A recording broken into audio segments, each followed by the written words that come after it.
And I have, as a physician, of course, examined the materialistic explanations for near-death experiences. But I must say that the survival hypothesis is actually able to explain all of the elements of near-death experiences. It can explain everything about the experiences that those people report of. All other explanations can't do that.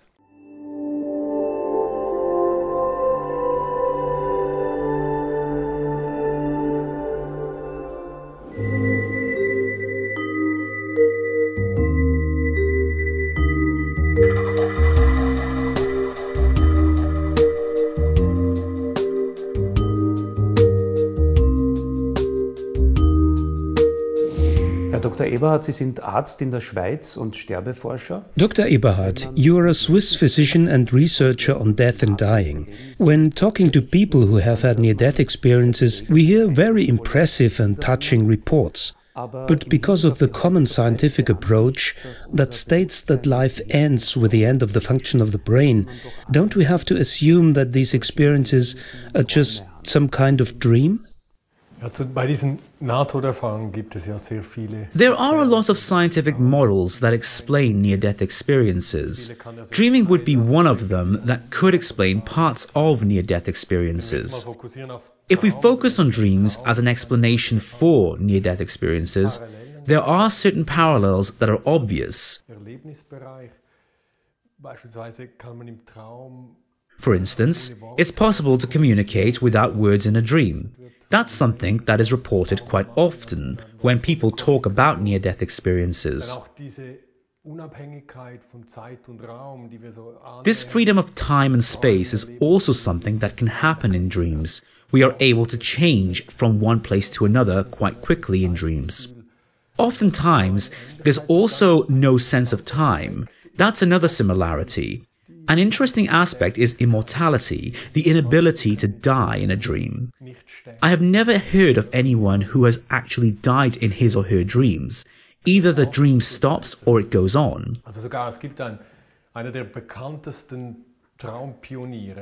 One of the most well-known pioneers of dream research was Léon de Harvey de Saint-Denis, whose name was also previously Marie-Jeanne Léon Marquis de Harvey de Saint-Denis. 140 years ago, he had conducted intensive research on his own dreams. He went through different stages up to dream control, and he always wrote everything down.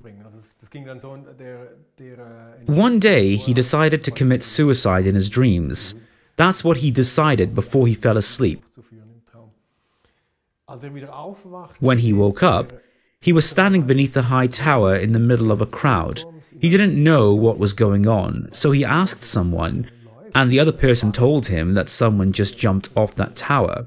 And then he remembered that he had walked up that tower, and that he had stood at the edge of the top of that tower, and that he had actually jumped down. But the next sequence of the dream was that he was among the crowd, and he was still alive. So his dream has played a trick on him, not allowing him to die. He didn't experience his own death? He didn't experience his own death. And that's a parallel we can draw. Immortality. But there are also a lot of differences. For instance, there is always brain activity while you are dreaming. There is the fact that there are different phases of sleep that can be measured by electrophysiology. It's possible to tell if someone is having a dream or not simply by measuring their brain activity and analyzing what type of sleep phase they are in. But there's nothing like that correlation in near-death experiences. Near-death experiences can happen out of a phase of clear consciousness during the daytime, or they can happen with no brain activity at all, showing a zero line in brain activity. That's a relevant difference, and in general, people who have had near-death experiences can tell pretty well that what has happened to them was not a dream. That's a totally different quality. Near-death experiences are a lot more real, a lot more intensive, even more real than reality. That's something that is reported quite often about near-death experiences. And of course, there's the fact that further significant effects occur after a near-death experience on the people involved. That's something that isn't a normal consequence of a dream, changing your whole life afterwards. Research on death and dying has been conducted for decades now. You are the head of the Swiss Society for Research on Near-Death Experiences. If you look at the vast amount of reports of people who have had a near-death experience, are there certain aspects that everyone who has had a near-death experience does talk about?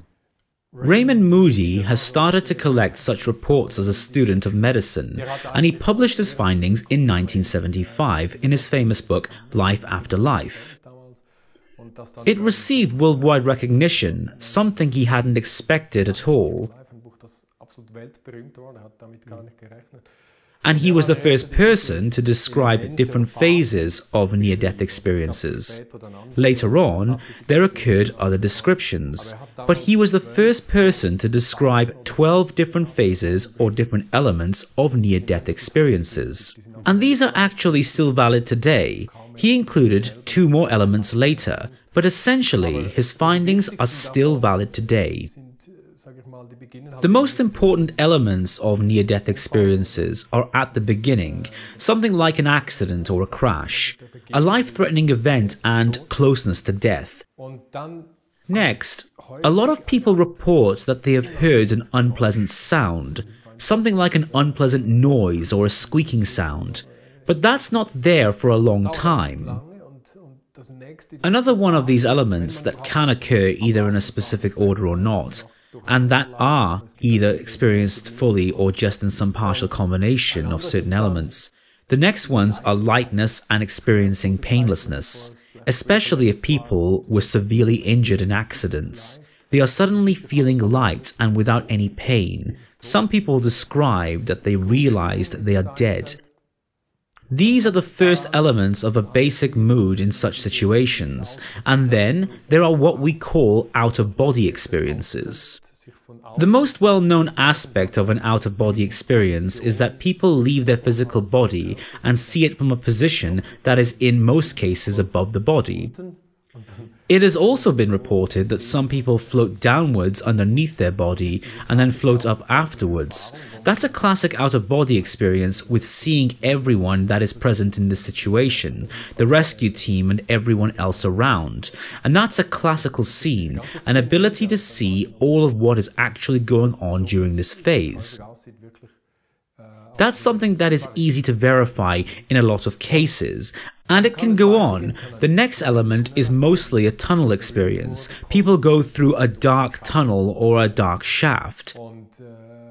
The next element is either an encounter with deceased persons or an entry to a totally different otherworldly realm. Another element that is famous worldwide because of its phenomenon in near-death experiences is the film of life. It's widely known as a presentation of a whole life or certain parts of life, either in chronological order or not. It can go back as far as the birth or even before birth, even to previous lives, and even as far ahead as the future. There's an element where people experience a sense of barrier or frontline, and then they can make a decision to go back or not. But that's only if you get that far. That's a sign of a very deep near-death experience. There comes a point where they can make a choice, either to go back or not. But in a lot of cases, it's an imperative. They are simply told that it's not time yet, they must return, and this barrier or frontline experience is very often marked with a symbol, like a river or a fence or a valley, and then it's the next element that they return.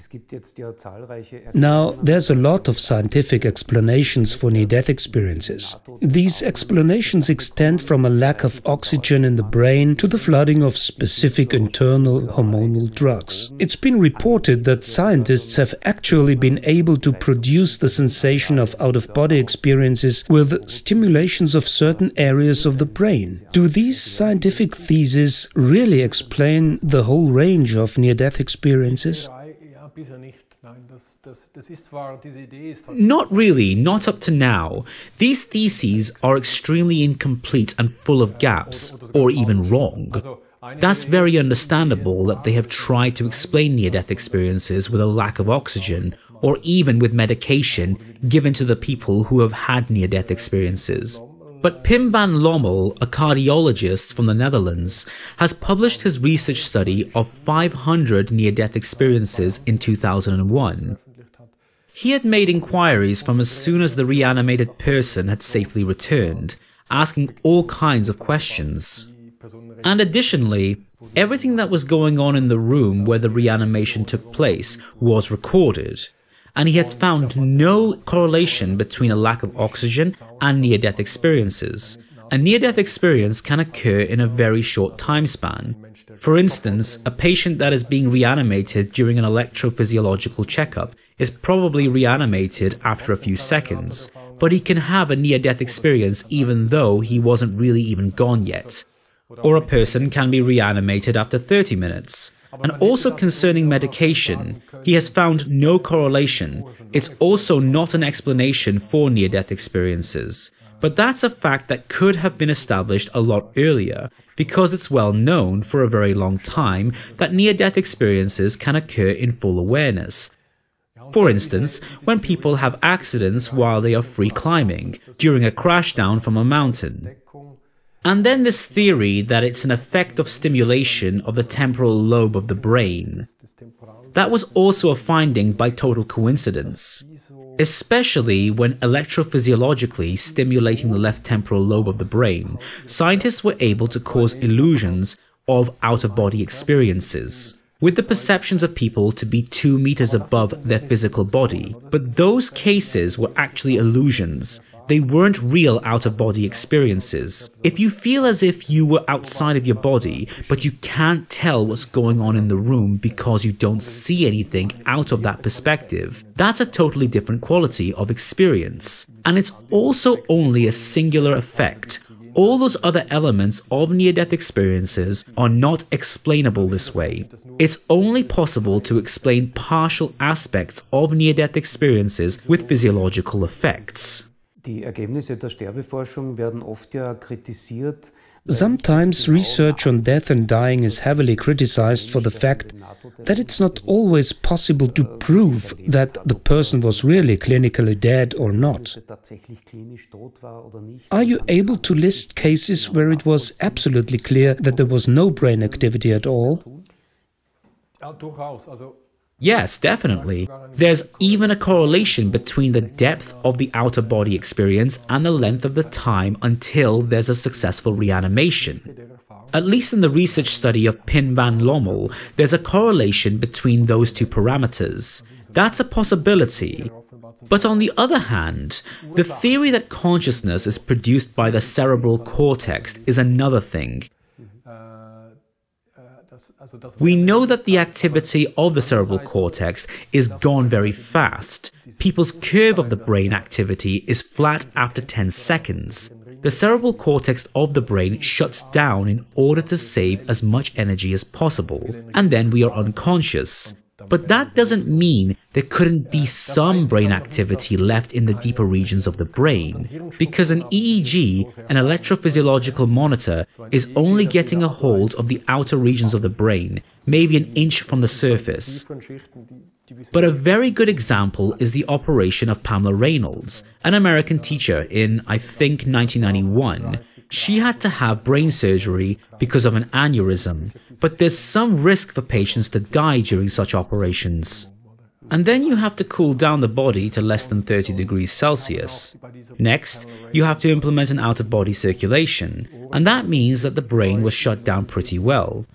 They also had made sure she was blindfolded. This case is actually documented very well. And then maybe because of the circumstances of this woman, she had a very intense near-death experience, with an out-of-body experience where she could describe explicit details of the room where she was operated. For instance, she was stunned that the surgeons were busy with the region on her lower abdomen, or more specifically the groin area, whilst she was having a brain operation, because she didn't know that they needed a blood vessel down there to go through with this procedure, or her description of the tools the surgeons used to open up her brain. They were accurate. But on the other hand, there's the fact that not everyone who was clinically dead can report of a near-death experience. Why is that? Does it depend on the circumstances of the phase where people are actually waking up? Nein, es ist schwierig zu sagen. Also, auch wieder auf die Studie von Pim van Lommel zu kommen. No, that's hard to say. In Pim van Lommel's research study, there was a correlation between the length of the reanimation process and the occurrence of a near-death experience. The longer it lasted to bring people back to life, the less common was the occurrence of a near-death experience. That's got nothing to do with the depth of the experience that I talked about before. But that's probably an effect of some damage to the brain, because the fact that you can be reanimated after 30 minutes is already a real wonder. That's sensational in itself, and the brain has undergone some damage. That's logical. But there's nothing with which to foresee or provoke a near-death experience. There's no possibility to do research on near-death experiences that are in any way provoked, simply out of ethical reasons. Of course not, so that's very difficult. It's obvious that it's impossible to prove that there is life after death, but what is your own opinion?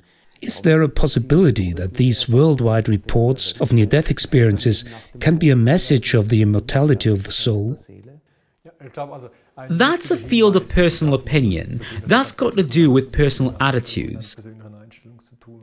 I've always been convinced, as long as I can remember, that I am coming from somewhere and I'm going somewhere. But that's really my very own personal worldview and my own personal interpretation of near-death experiences. But there's also objective facts. There's some proof in objective facts. First, you have to be close to death for such a near-death experience to occur. Wir müssen irgendwie, damit das überhaupt auftritt, diese Nahtoderfahrung, nahe dem Tod sein.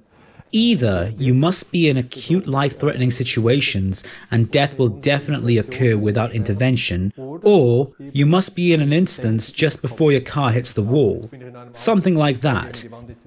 Even if you are able to get out of the car without injuries. So there's this absolute correlation between a life-threatening situation and a near-death experience. And then there's this absolute independence, this absolute freedom of any correlation between a near-death experience and any other factors that could be used as a physical or psychic explanation. Obviously, it doesn't matter if I have had a lack of oxygen or not, or if my brain is damaged or not, or if I come from a poor background or not, or if I come from Europe or India, or if I am living nowadays or 1,000 years ago. Near-death experiences have happened already 1,000 years ago. It seems to be totally independent of all possible factors. And then there's those paranormal perceptions that are very impressive. That's the out-of-body experiences, and also where people meet another person during their near-death experience, without knowing that this person has already passed away. Also, nobody in their environment knows at that point in time that this person that had shown up in the near-death experience is actually already dead. They think he is still alive. Bruce Grayson has recently reported about an 8-year-old boy in hospital. He had been in a coma for 3 days, and when waking up and regaining consciousness again, he told his parents, who were delighted to see him doing better again, that he had had a wonderful experience, that he had been to heaven and that he had met his grandparents and his sister. And he told them she had told him that she can stay and he must go back. And the parents talked to the physicians there and the father told them, give him some medication to calm down, because his sister is alive and he told us she was in heaven. But the physician told them not to worry, because that's only hallucinations, and that's perfectly normal after having been in a coma. And he tells the parents to leave, and to call the daughter immediately after returning home and everything will be fine. And as soon as they arrive at home, they get a phone call telling them that the boarding school where their daughter was attending had been trying to get in touch with the parents for quite a while now. And they tell the parents that their daughter had died in a car accident last night. And that's a phenomenon, and it's not the only case either. There are other similar cases that really go far beyond coincidence. and that is a strong connection to reality. Also, if you compare near-death experiences to delusions or hallucinations, they are totally different. Not like the near-death experiences and also delusions, they have very negative connotations. You don't wake up and want to remember what you have been experiencing in a psychotic delusion. That has very negative connotations, and it's a negative influence on your life, and it has no connection to reality.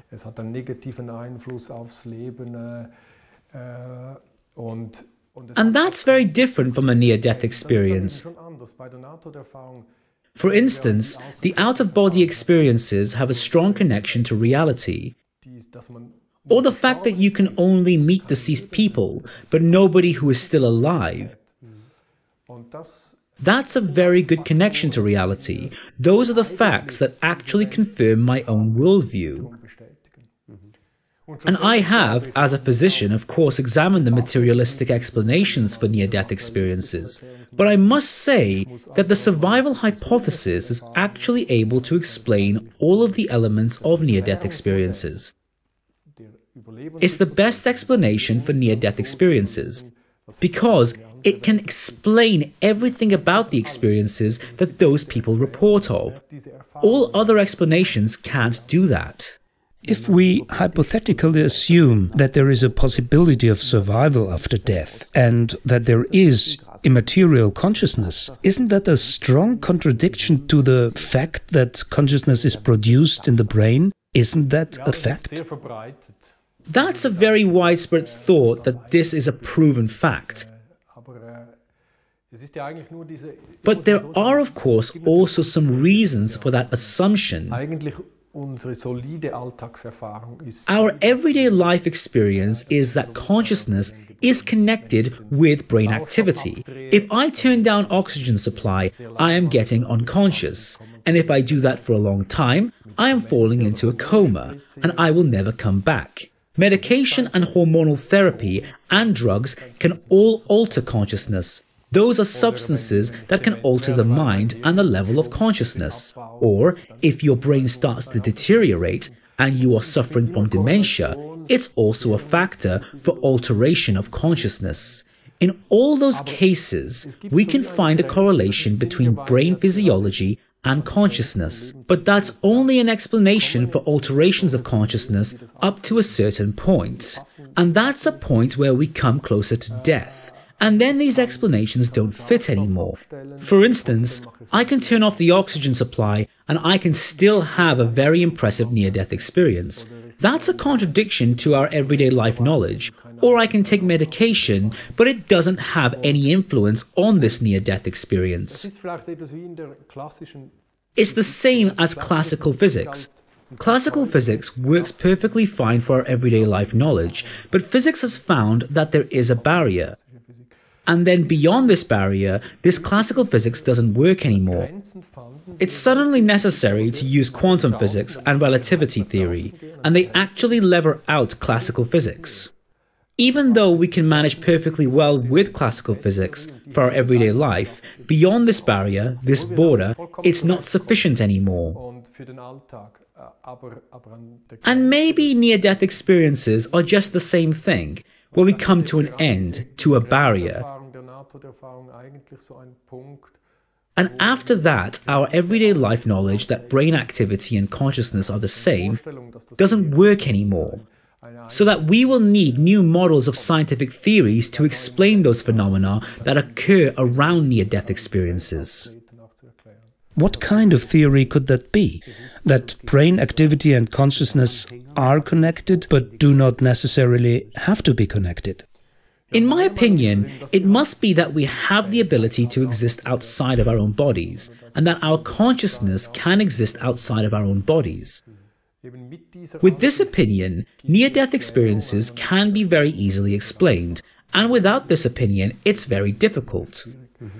Aber es ist natürlich auch, wir müssen uns das vorstellen, dass wir als, vielleicht um zurück zur Frage zu kommen, widerspricht das nicht dem But to come back to your question concerning the correlation between brain physiology and consciousness, that's the main theory that dominates science today. And if someone who is doing research on epilepsy and the temporal lobe of the brain, stimulating it and getting some results that seem to resemble an element of near-death experiences, they of course get the idea that this could have to do with near-death experiences, and they go public with it. Maybe they know less about near-death experiences than what we are discussing here and now, but as scientists, they own legitimacy. Of course, and then the journalist involved knows a lot less about near-death experiences than the scientist does. But still, they have built a platform saying, we have found the explanation for near-death experiences. That happened a few times already. First it was a lack of oxygen supply, then it was the temporal lobe of the brain, and the newest explanation for near-death experiences is that scientists have found that just before death, mice show a phase of intense brain activity. That all of those explanations are absolutely incomplete and full of gaps, and don't really get to the bottom of near-death experiences at all, isn't mentioned at all. Because it's the current main scientific assumption that brain equals consciousness, but it doesn't seem to be that easy. I'd like to come back to your Swiss Society of Near-Death Experiences. What are your plans? Are you going to do some research studies? Ja, wir sind leider noch eine sehr kleine Gruppe. Ob wir da was beitragen können, wirklich in Richtung Forschung. We will see. We are a pretty small group. Our main goal is to help people who have had near-death experiences, to give information out to those who have had near-death experiences and to those who are interested in near-death experiences. We help people who have problems integrating their near-death experiences to find a suitable form of therapy, but also to inform about the current knowledge of research done in the Netherlands and North America, and so on. To be successful giving out valid information about all that in our country Switzerland would already make me very happy and content. If we can also do research, we'll see. Thank you very much for this interview. Thanks to you too.